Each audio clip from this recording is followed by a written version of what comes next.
Greetings everyone, this is going to be the 1 year review of my author business and the top 4 things you can take away from it.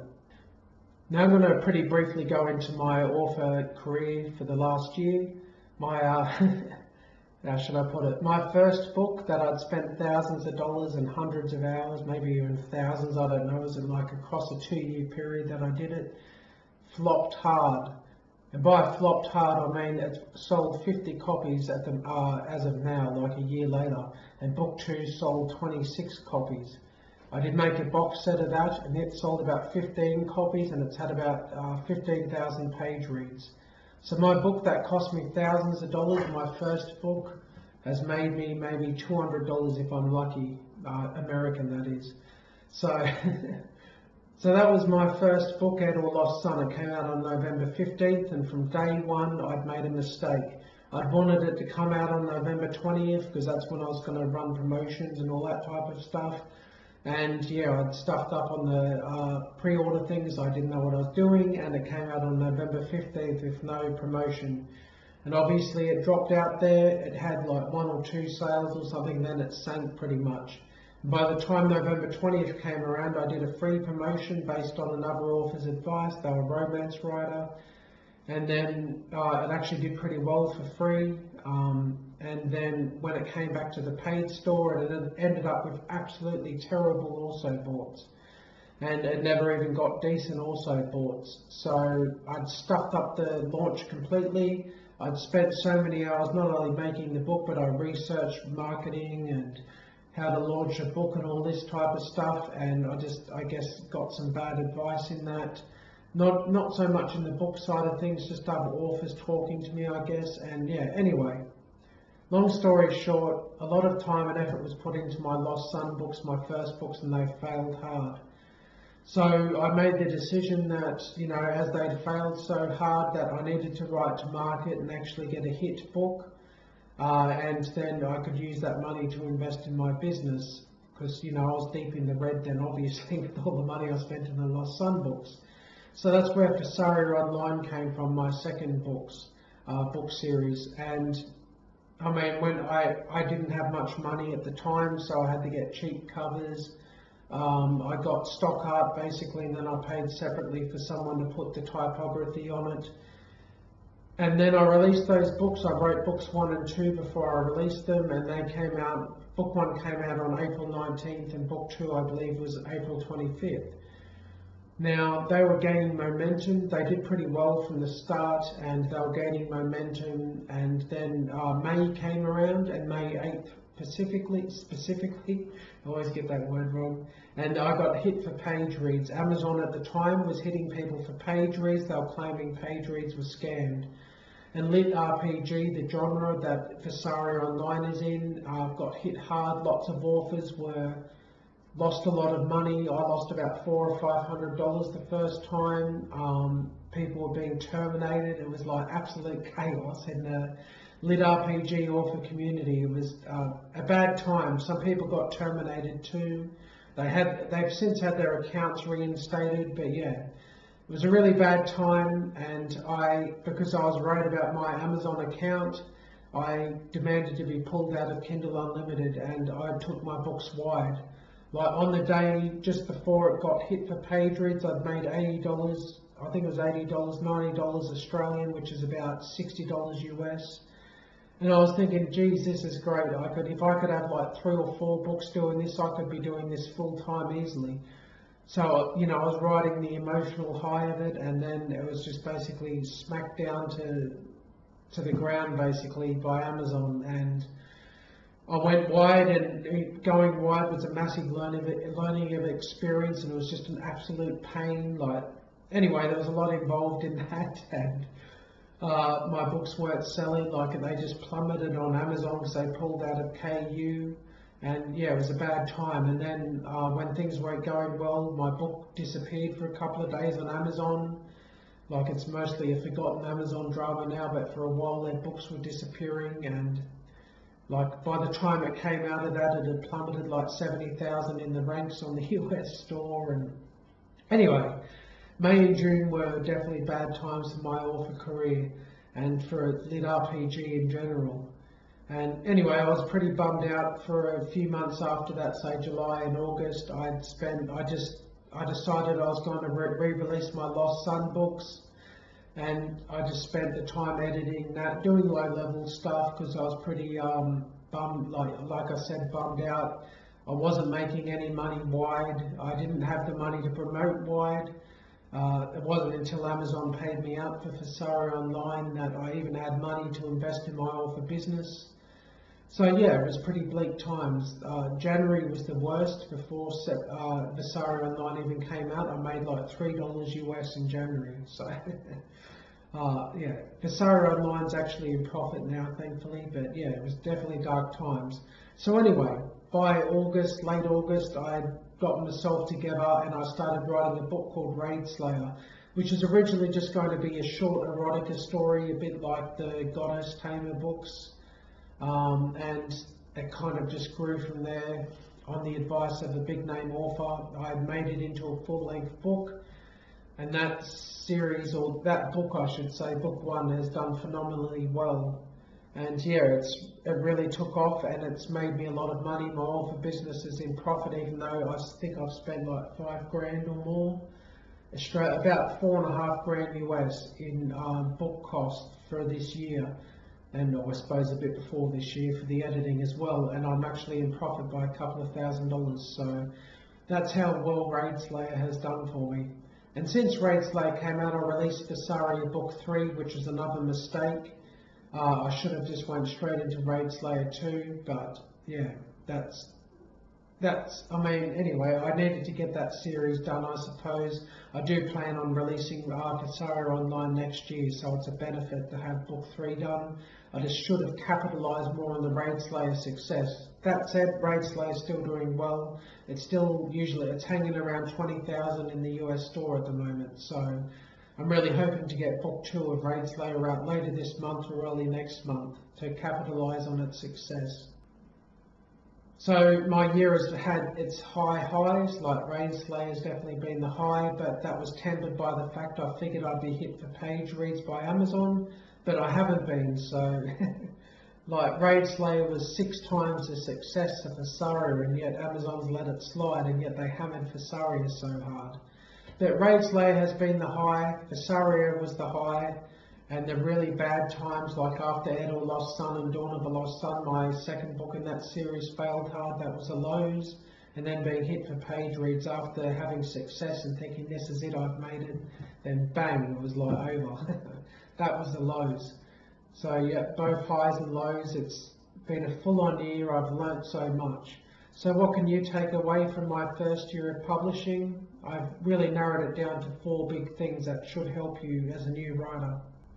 Number 1, do something each day, whether that's writing or marketing, preferably both. Just do a bit each day. Like I try to aim for at least 1,500 words a day. It used to be 1,000. I try to at least get 1,500 words written a day. And if I'm not actually writing, I at least want a chapter or something edited each day, preferably more. I mean, sometimes I can write 2,500, 3,000 words a day. Now the reason, how I find this easier to do the word count a day, if you've got like a day job and kids like me, type on your phone or your tablet, or bring your tablet to work. I have an actual Bluetooth keyboard that helps, but I don't always use it. Sometimes I just have my phone, so actually like use Google Docs or something like that.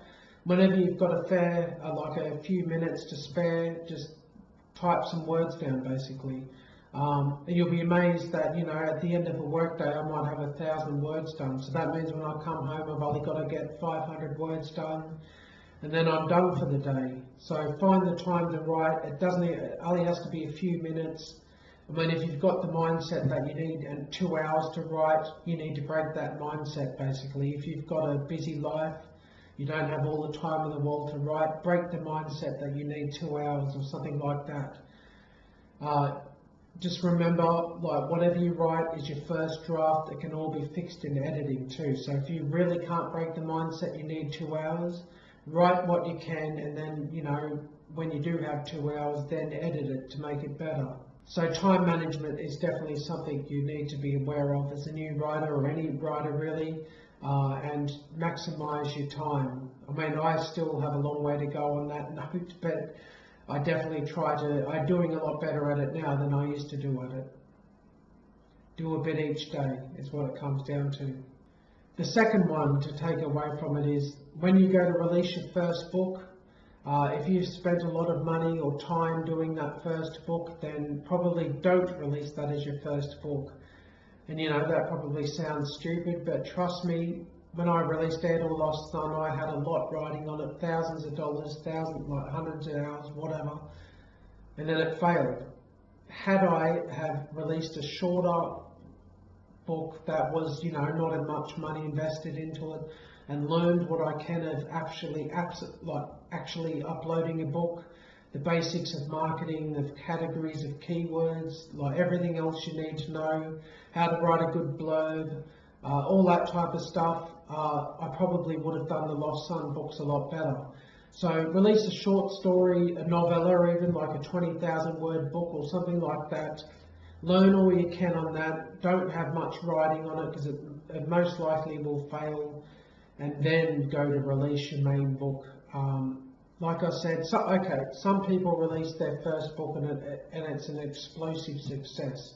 But those people are outliers. Most people that release their first books, 99.9% of them will fail. So learn what you can by just throwing something else out there that doesn't mean as much to you. I mean, if I went back like a year ago, I'd tell myself to do exactly that.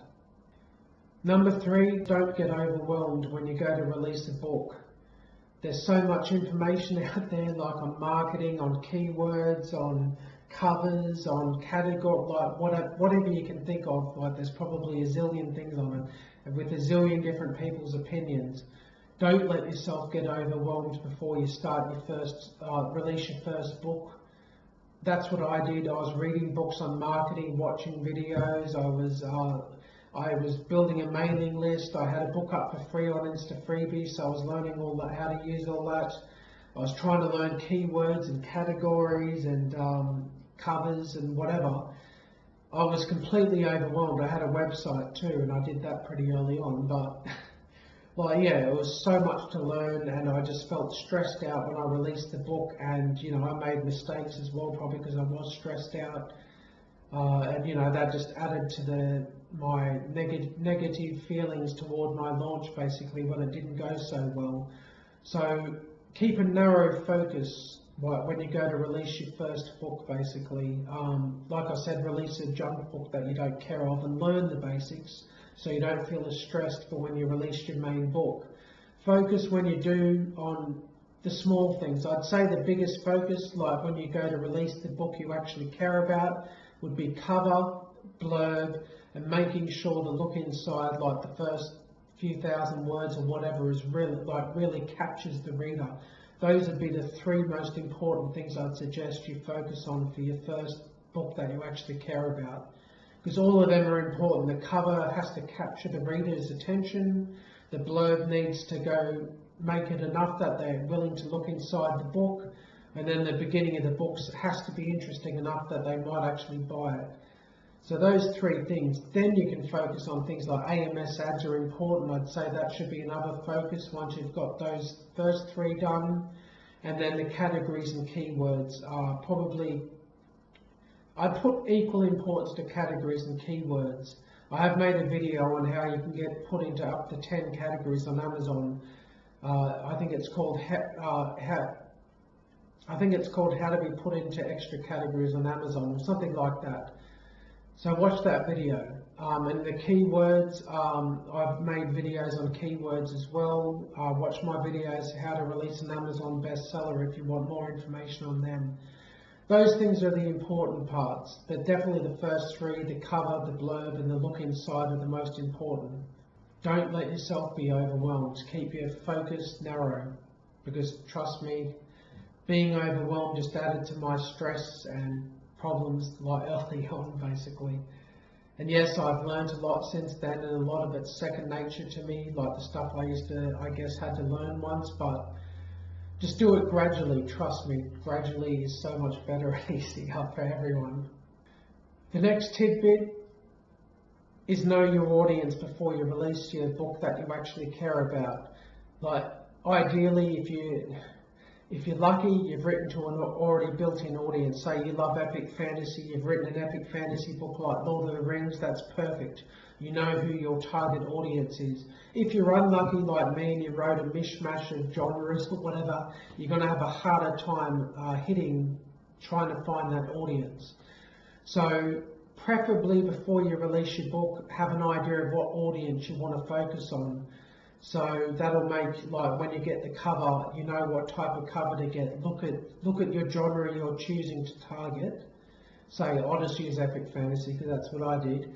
Look at the top selling epic fantasy books, even in some of the subgenres of fantasy as well, like dark fantasy or something. But if you're actually aiming for epic fantasy, generally look at epic fantasy.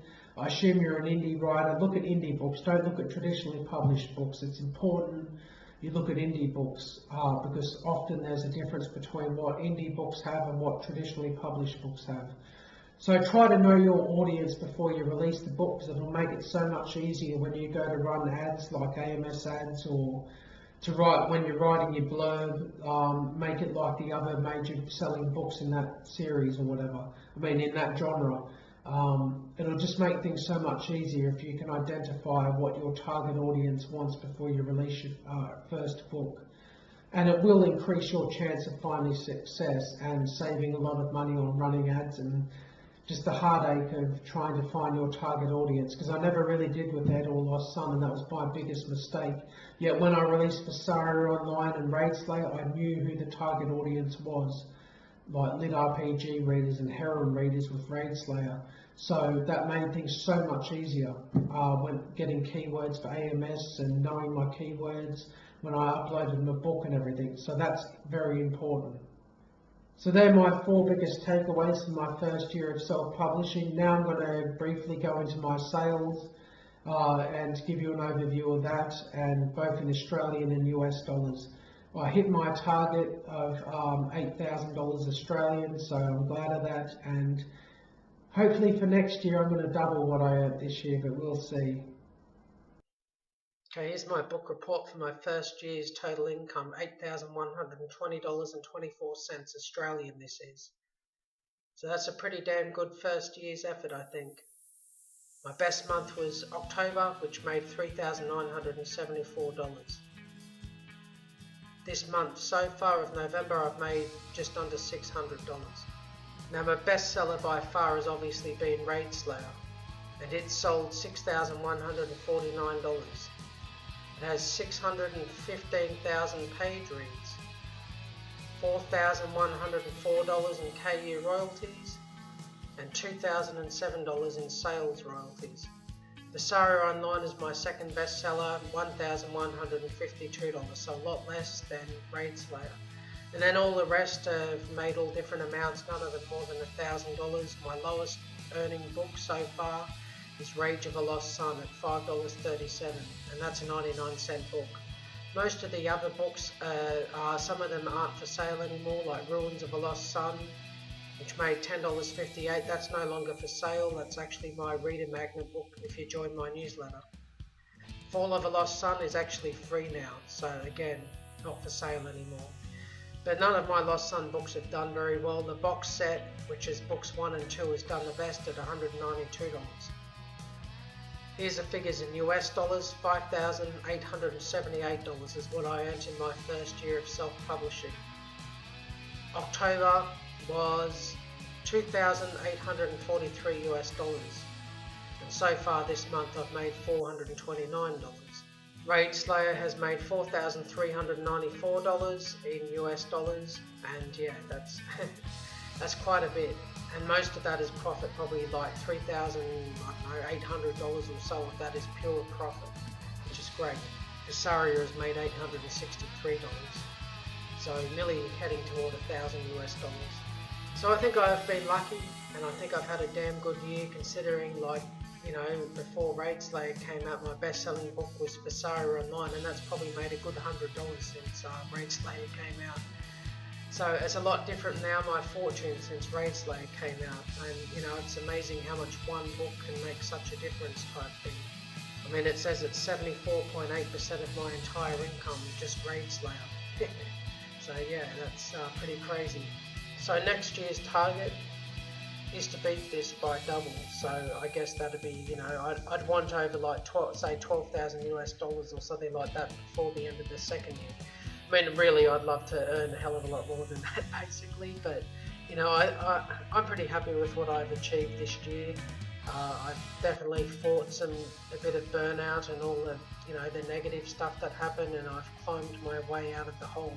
And I'm just so proud of the fact that my business is in profit. Like, even though I've spent thousands, I'm still in profit. I now have more than enough money to do with for my business. I can get better covers. I can do so much with it. When I release my Vasari books, they're definitely going to get better covers. But yeah, I can now invest a lot more into my business, basically. So I'm proud of myself that I've achieved so much in this first year. I mean, yes, there's authors that obviously made a lot more than me, but then there's 100 times many authors that didn't. So, and I'm talking like the first year author year too. So I'm happy with this and what I've achieved this last year, and I've got quite a few books out there, sort of thing. So I hope I can do better for this next year of my self-publishing journey. I'm going to start my diary videos again too, because they really help me keep focused and push me harder to achieve things. And I'll probably cover other book launches this coming year as well, because I really enjoy doing that. And I'm sure some of them will fail and others might do better than Rainslayer, hopefully. Well, thank you for listening, everyone. I hope you've learned something from this video, and I hope you have a successful first year of publishing like I do if you're a new writer. If you're an old writer, I really hope this next year is better for you. Thanks for listening. Take care.